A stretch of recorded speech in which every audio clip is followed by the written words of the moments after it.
بغداد بونجاح وعيسى مندي والحارس مندريا يتسببون في خسارة المنتخب الوطني أمام المنتخب السويدي. بيتكوفيتش في طريقه إلى الفشل إذا بقي على منواله هذا، الاعتماد على اللاعبين القدماء الذين انتهى وقتهم في الفريق الوطني. بونجاح ومندي والحارس مندريا ورياض محرز وبن ناصر وخاصة بالرحمة لست أدري كيف يستدعيه بيتكوفيتش، لاعب لا يقدم شيء للمنتخب الوطني على غرار رياض محرز في المباريات الأخيرة.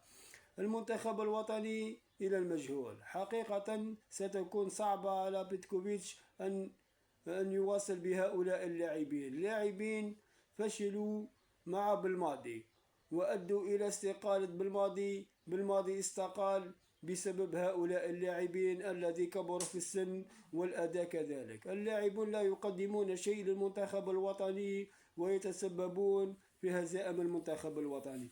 بونجاح ضيع 3 فرص لا يضيعها الطفل المراهق، حقيقة المرمى كان فارغ أمامه بونجاح وضيع الفرصة. لولا بونجاح لكنا على الأقل تعادلنا مع السويد. وعيسى مندي أيضا اللاعب لا يقدر حتى على الجري، لاعب ثقيل وثقيل جدا، 35 سنة، لاعب انتهى مع المنتخب الوطني، ولست أدري كيف يستدعى إلى المنتخب الوطني في هذه الأثناء. رياض محرز أيضا لا يقدم المستوى المطلوب منه، لاعب ثقيل فوق أرضية الميدان، كنترول باس، هذا ما يقدم المنتخب الوطني في المباريات الأخيرة. وكذلك بن ناصر عائد من إصابة ولا يقدم شيء أيضا، حقيقة أداء أمس كان ضعيف جدا. بالرحمة اللغز الذي طال واحد ما لقاله إجابة، حقيقة لاعب يأتي للمنتخب الوطني ويتفرج ويدخل ويلعب أساسي شيء المنتخب الوطني. وكذلك بونجاح وكثير من اللاعبين.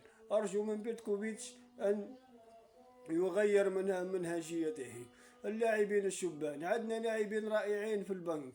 شيخة أتى المنتخب الوطني وفضل المنتخب الوطني على الدنمارك ولم يلعب ولا دقيقة، أمام رواندا لم يلعب، وكذلك في مباراة السويد لم يلعب. حقيقة لا نعلم لماذا لا يلعب الشيخ. حاج موسى أدى في الشامبيونز ليج مباريات رائعة وسجل على السيتي وكان واحد من أحسن المواهب في أوروبا القادمة وبقوة. اللاعب لا يشركه بيتكوفيتش. عندنا لاعبين شبان مثل مازا أيضا لا يلعب.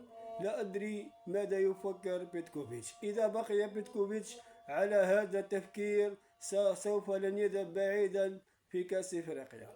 نرجو منه أن يغير اللاعبين وخاصة عيسى مندي والحارس مندريا وبونجاح انتهى مع المنتخب الوطني الجزائري.